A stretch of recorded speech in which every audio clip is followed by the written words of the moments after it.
Assalamualaikum warahmatullahi wabarakatuh. Perkenalkan, nama saya Narvita Sari.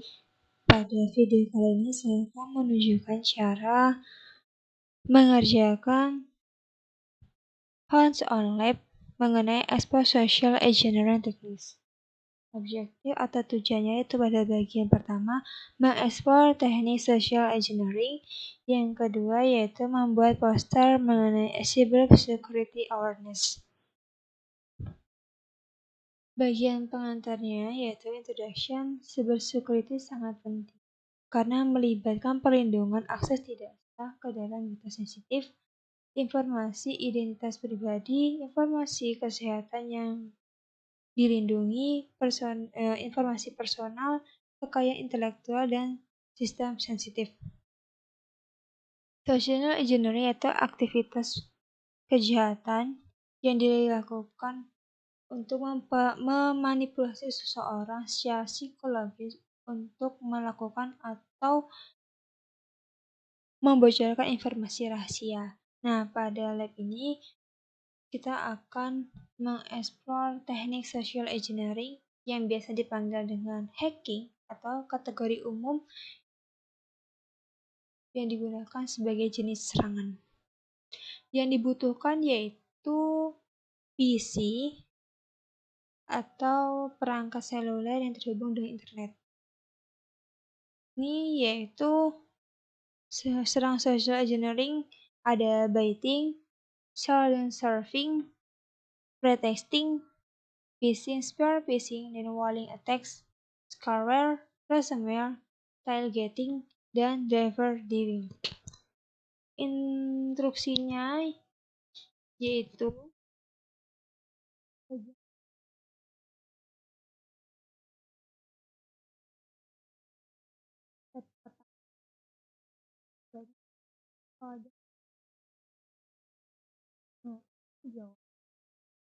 bagian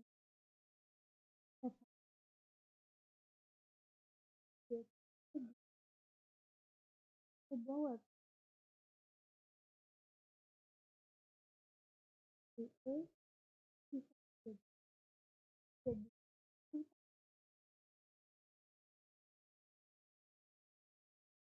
jadi CSS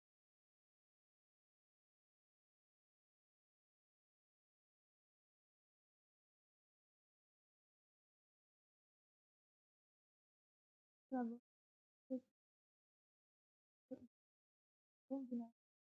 jawab pertanyaan.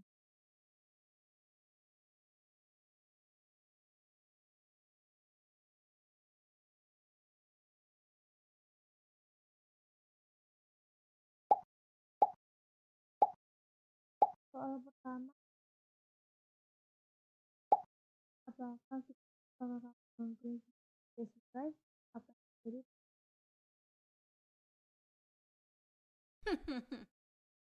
itu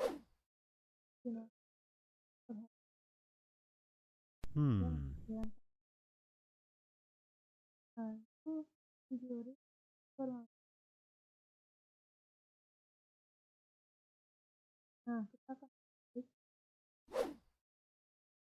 hal yang terjadi dengan korban yaitu virus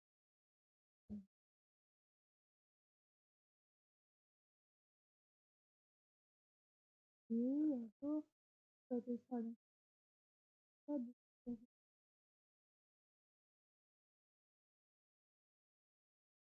tidak ada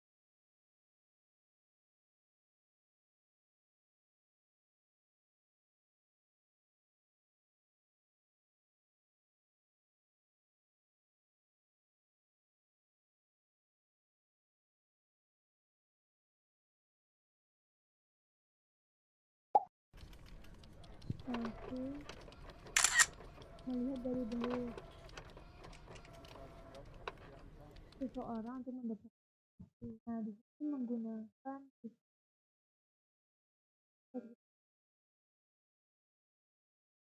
dan melihat dari satu yaitu terdapat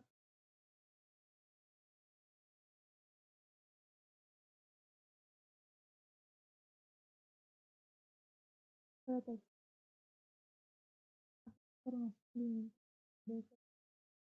Apakah gitu sih?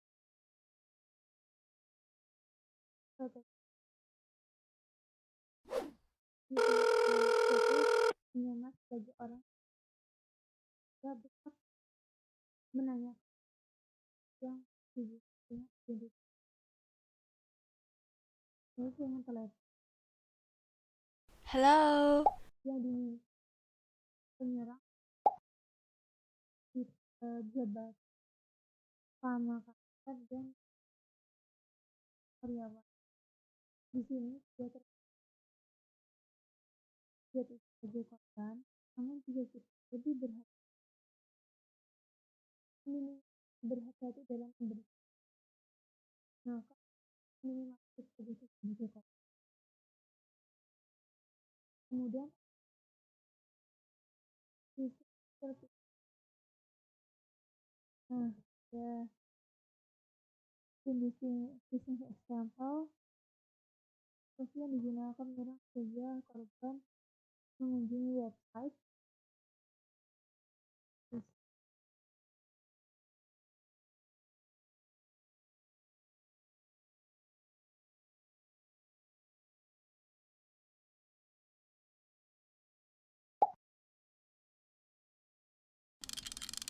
penyerang akan memberikan email biasanya WhatsApp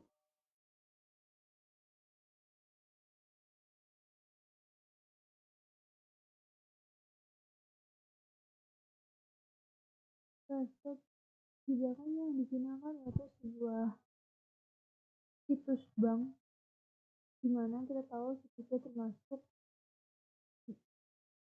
situs yang terkenal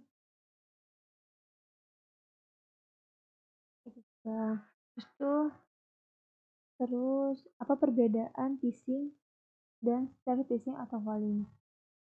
Ini yaitu phishing yaitu didesain untuk korban mengklik link website di mana lampiran tersebut mengandung malware atau menangkap informasi sensitif.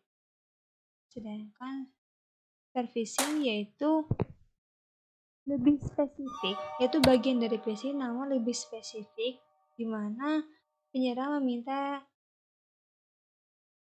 seseorang atau perusahaan tertentu. Calling yaitu spesifik target, yaitu karyawan dengan profil tinggi seperti CEO atau CFO. Kemudian ada scareware dan ransomware. Apa sih yang data yang diklaim pada contoh? Apakah jatuh sebagai korban?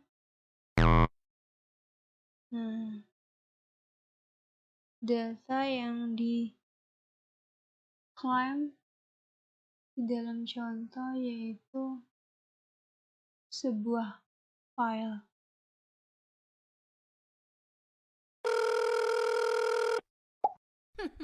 Yaitu sebuah file.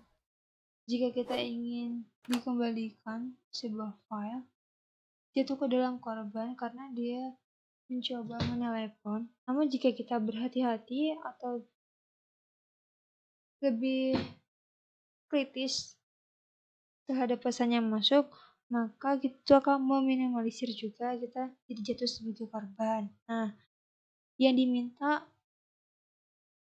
penyerang kepada korban yaitu sebuah tebusan uang, sehingga penyerang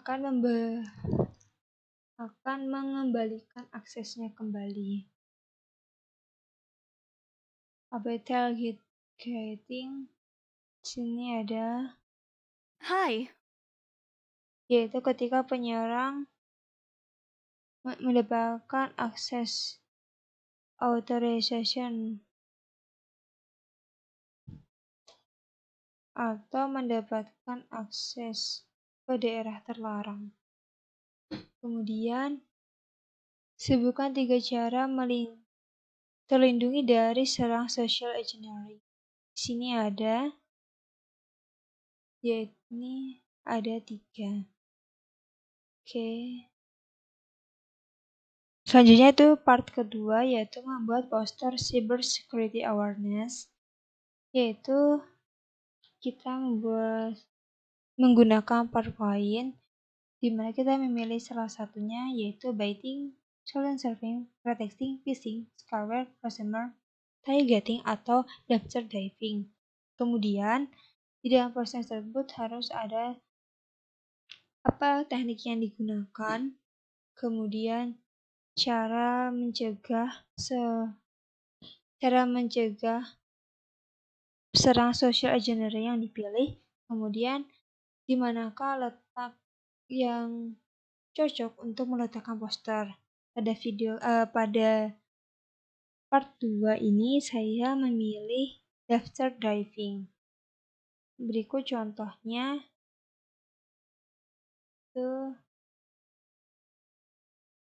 Ini ada dumpster diving. Nah, dumpster diving yaitu